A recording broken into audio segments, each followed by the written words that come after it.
Akhir zaman itu kita akan diuji. Adakah kita mau taat itu kebenaran firman Tuhan ataupun kerajaan antikristus. Jadi tujuan kamu boleh ingat, aku tahu ujian, permasalahan, teguran, ancaman dan amaran, upah atau berkat. Yang ketujuh saya lupa. Ada satu di kalimat. Siapa yang bertelinga hendaklah dia dengar apa yang Roh katakan kepada jemaah. To the churches. Oke. Satu yang saya lupa bagi tahu adalah dalam cara tulisan Yohanes ini disengajakan. Setiap isi kandungan surat kepada Efesus dibaca dan juga dikenali oleh semua jemaat yang lain. Saya ulangi ya. Jemaat di Smyrna ditulis kepada Smyrna kan, tapi dibaca oleh Efesus semua kan. Sebab surat itu satu. Kitab Wahyu itu satu. Jadi bila mereka terima kitab Wahyu itu, surat Wahyu itu dari Yohanes, waktu itu, waktu yang baru dikirim, mereka tahu sesama sendiri apa pekerjaan mereka yang Tuhan puji, apa kelemahan setiap gereja. Mereka tahu sesama, semua terbuka. Jadi macam dalam konteks SID, saya pun sangat kagum juga. Macam kita kadang-kadang saling melawan kan. Macam kita tahu, oh si anu gereja itu begini, kita boleh puji, oh ada kebaikan di sana, atau oh kelemahan gereja dari saya. Macam kita saling tahu juga, apalagi sekarang internet, abad satu pun melalui surat kitab Wahyu ini mereka tahu. Kenapa Tuhan izinkan mereka tahu? Bukan kita mau gosip sesama sendiri. Maksudnya kita didorong, apa yang baik kita didorong lah kan, untuk mencontohi apa yang baik. Tapi kelemahan gereja yang lain kita elak, kita hindari itu. Dan kita saling mendoakan supaya open kan. Jadi bagi saya cukup menarik juga 7 surat ini adalah dibaca oleh 7 surat, 7 sidang itu tidak ada yang tersembunyi. Kelemahan, kekuatan setiap sidang itu pun diketahui oleh sidang yang lain, tetapi mereka bukan gosip atau saling memburukan, tetapi mereka saling mendoakan. Dan seperti yang saya katakan, apa yang baik kita contohi, apa yang tidak baik kita hindari supaya tidak jatuh ke dalam dosa. Okay? Jadi lebih kurang ini 7 pembahagian setiap surat, lebih kurang ada itu. Aku tahu, maksudnya Yesus Maha tahu, Yesus memuji pekerjaan kita, Yesus beritahu masalah-masalah kita, Yesus memberi teguran, dan teguran itu disertai dengan amaran, kadang-kadang cukup keras juga, macam Laodikia, kalau kamu tidak jadi panas, aku akan apa itu? Muntahkan. Wah, it's a strong word. Kalau istilah, kalau orang, sebab saya ini perut saya lemah, saya kalau salah makan boleh keracunan makanan, sengsara itu lah, jangan boleh vomit. Wah, itu teruk gitu. Tapi itu maksudnya kalau kita hanya suam-suam kuku, Tuhan tidak suka. Dia macam mau kasih muntah kita keluar kalau kita suam-suam kuku. Oke. Mungkin cukup untuk itu. Ada soalan lagi, sebab sekarang untuk bahagian yang terakhir, Efesus, Smyrna, dan Pergamos. Hari ini 3 sidang sejak minggu hadapan 4. Kita cover lah. Mungkin sampai itu saja, sebab setelah itu mungkin beberapa bulan akan datang memang saya coba, saya persiapkan untuk saya masuk pelayanan baru kan. Jadi kita tengok ujung tahun lah bagaimana program saya. Bukan saya minta diundang, tapi diberitahu lebih awal. Okay. Kamu cari soalan dulu, saya buat satu kesaksian. Pelayanan saya yang terakhir, setelah 2 minggu akan datang ada satu sesi untuk saya di sini. Saya pilih Paskah, melayani Paskah. Dan biasanya kalau orang mengundang saya akan bagi saya masa 2-3 hari. Saya akan beri jawaban lah.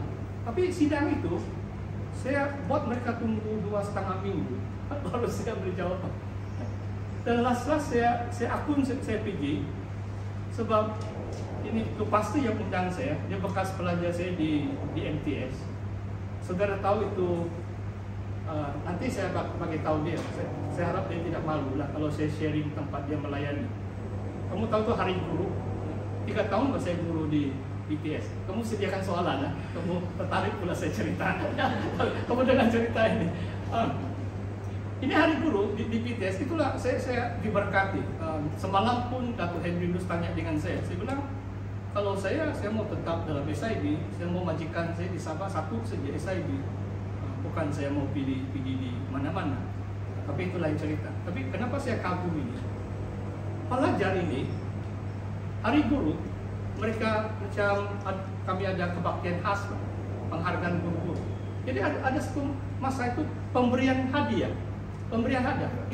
Guru boleh bagi hadiah dengan pelajar, pelajar boleh bagi hadiah kepada guru kelompok dan sebagainya. Hari itu tiada satu pun orang bagi saya hadiah. Mungkin guru yang tidak bagus itu. Kecuali pastor ini. Kecuali dia. Mungkin dia lupa, dia pernah bagi saya hadiah. Wah, saya bilang, wah, syukur ada orang yang bagi saya hadiah. Tidak juga perasaan begitu.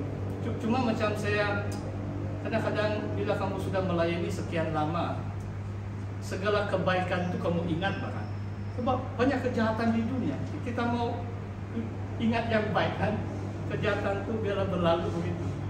Tapi itu yang dia lakukan tuh, dia beri saya hadiah. Walaupun saya tidak begitu kenal dia, tahun 1 saya masuk sana. Itulah saya terima undangan dia itu. Itu saya punya kesaksian dari itu. Ada soalan kamu? Ada? Mungkin dia boleh menjadi seorang guru. Oh, iya. Yang pelajar saya itu. Ya. Memang itu, saya rasa dia penuh potensi. Dia seorang pemuda yang dia baru kawin juga, baru beristri dan ya waktu itu macam dia 19 tahun remaja tuh. Sekarang dia mungkin 26-27 tahun. Luar biasa. Oke. Sekarang Efesus ya. Jadi kamu tengok Efesus. Ini perumusan saja. Nanti saya bagi kamu masa lagi bertanya. Nah, kamu sendiri bacalah. Dipuji itu seperti yang saya katakan tadi, ortodoksi. Efesus itu pegang doktrin yang benar lah itu. Kamu pertahankan dan mereka memuji orang yang menggelar dirinya rasul. Tapi sebenarnya bukan rasul kan. Dulu pun ada rasul palsu, nabi palsu. Tapi hari ini sama juga. Itu amaran Yesus yang pertama waktu dia mengajar akhir zaman di Matius 24 adalah jangan disesatkan, banyak nabi-nabi palsu, guru-guru palsu akan muncul. Dan kita perlu baca Alkitab, kita perlu menyelidiki. Kalau saya pun kadang-kadang kalau saya salah sebut, saya harap jemaah itu boleh perbetulkan saya. Sebab saya tidak mau secara tidak sengaja pun memesongkan pikiran saudara. Ayatkah saya silap, petikkah, atau macam tadi burung gagak itu bukan burung gagak yang bawa itu makanan kepada diri ya. Oke. Ya, Efesus ortodoksi, maksudnya Tuhan puji mereka pertahankan itu doktrin yang benar, macam Galatia kan, kebenaran Injil itu, kebebasan Kristus dan sebagainya itu. Dan yang kedua adalah mereka dipuji karena mereka tidak lelah. Nampaknya melayani Tuhan ini melelahkan. Saya boleh yang 2 minggu yang lalu. Kalau saya ajar sekolah yang Bible study ya, kalau saya khotbah mungkin 1 hari Isnin cukup sudah. Selasa saya sudah kuat balik. Kalau saya ajar Bible study macam Rabu baru saya pulih ya, sebab macam banyak tenaga.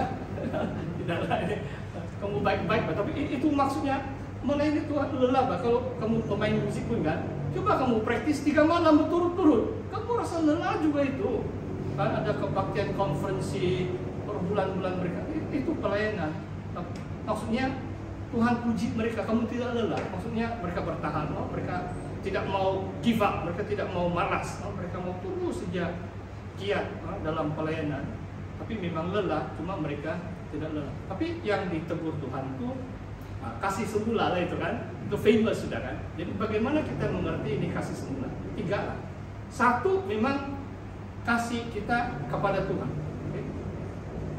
Waktu kita baru mengenal Tuhan ada macam honeymoon period. Saya macam pernah saya saksikan di sini. Macam 2 bulan pertama waktu saya baru mengenal Tuhan, saya bangun tanpa orang tanpa alarm clock setiap jam 4 pagi. Saya boleh berdoa, baca kitab, menyembah Tuhan 4 jam. Kuliah saya biasanya jam 9. Jadi jam 4 sampai jam 8, 4 jam macam sedikit saja masa itu. Itu first love lah itu. Itu betul first love itu. 2 bulan, 24 April sampai 24 Jun. Kemudian tidak sampai 4 jam, mungkin 2 jam. Macam honeymoon itu sudah kurang sikit, Pak. Kamu tahu itu honeymoon? Kalau baru berkahwin, cinta mereka macam Kidung Agung. Tapi perlu baca Kidung Agung lagi lah supaya kasih hangat. Saya pernah buat seminar di Islam Permai. Sambutan yang cukup baik juga. Itulah banyak kesaksian pasti. Tapi kamu doakan kan. Macam saya bingung bahkan kadang orang punya seminar kena berhenti. Seminar yang saya anjurkan semua orang datang. Tapi orang itu pula kena berhenti kan. Susah kan mau pikirkan. Macam tidak logik pas secara rohani ini. Begitulah itu. Walaupun dalam YouTube saya apa boleh buat. Saya sembunyi di SDS sudah. Biarlah mereka marah dengan saya. Apa boleh buat. Tapi itu kebenarannya. Kalau orang dengar itu mereka harus bertobat. Mereka harus bertobat. Jangan kau pikir Tony Siu yang salah. Mana tahu kamu yang salah. Harus bertobat. Siapa yang bersalah? Kalau saya bersalah, saya bertobat. Tidak ada masalah itu. Raja Daud itu bertobat kan. Jadi, ya, oke. Efesus ya, kasih semula. Yang kedua itu kasih sesama jemaat. Bila kita baru mengenal Tuhan, kasih kita kepada orang seiman itu sangat hangat. Saya alami juga itu di New Zealand. Kami share to flat 6 lelaki itu dulu tidak boleh campur. Sekarang liberal sudah kan, lelaki perempuan pun share to flat. Bukan katakan itu salah, cuma zaman kami 82 masih konservatif lah itu. Nah, kalau satu flat itu perempuan semua perempuan, kalau lelaki kami 6 siswa di situ, semua percaya itu. Masa saya boleh rasa kehangatan kasih semula itu. Bagaimana saudara seiman saya melayani saya waktu itu. Saya baru mengenal Tuhan. Dan saya juga tunjukkan kasih yang sama kepada mereka. Itu hangat. Itu yang kita harus berikan, kasih semula. Ketiga itu adalah kepada orang yang belum mengenal Tuhan. Jadi kasih semula itu memang ada 3 dimensi. Yang paling penting adalah kita dengan Tuhan. Yang kedua, sesama orang percaya. Ketiga, kepada orang yang tidak mengenal Tuhan. Dan itu juga macam bagi saya tanda pengukur. Yang 7 bulan saya kena larang masuk gereja. Saya buat pelayanan kepada orang-orang yang belum mengenal Tuhan, memberi sedekah. Saya kongsi dengan mereka. Ada satu mungkin tidak tahu bangsa Filipina atau Bugis, saya tidak tahu, tapi saya rasa simpati. Saya bagi dia sedikit. Dia terima kasih, dia bilang, apa itu? Ada satu dia bilang, dia balas dia ucapkan semoga kamu dapat rezeki lagi. Wah, dia istirahat berkat loh. Saya terus amin dalam hati loh. Itulah saya ada cerita baru. Sebab kan tidaklah. Bukan. Jangan kamu salah paham yang seperti yang saya katakan. Tuhan pilih orang miskin. Itu cerita baru, tidak cerita baru itu lain. Tapi ada kebenaran di situ bahwa kalau kamu mengasihi bangsa-bangsa asing yang orang tidak pandang langsung, itu macam kasih semula. Kasih Tuhan itu tidak dibatasi, kan?